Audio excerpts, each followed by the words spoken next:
大家好，我是阿贤教授，今日非常欢喜来给大家介绍到台股52周高点的个股。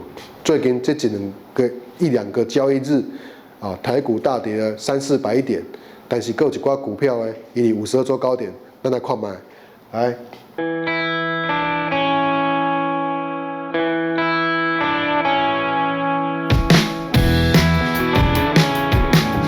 第一支呢叫亿光，来一摆。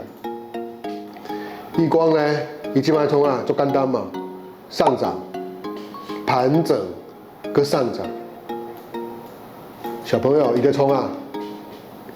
挑战52周高点。第二，伊就先挑战52周高点，所以伊要挑战52周高点股价安怎？海阔天空，对不对？对啊。论对。来，咱第一支来介绍红泉。红泉呢，足简单，你看知影嘛，上涨。盘整，小朋友也单上，上涨。第二，也单上涨，伊也上涨了有涨势的确立。来，咱看第三支呢，叫南港，对吧？南港呢，咱顶礼拜有讲过，就是这个位置第3根中长红，咱讲伊对它的未来的股价走势呢，敬请期待。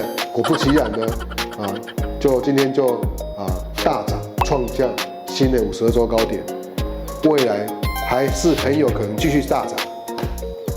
来看叫做元大金，这支呢咱嘛讲过过来改啊，元大金呢就是持续的用税部上涨创下新的52周高点，伊的涨势还没有终止，将有可能继续的税部上涨。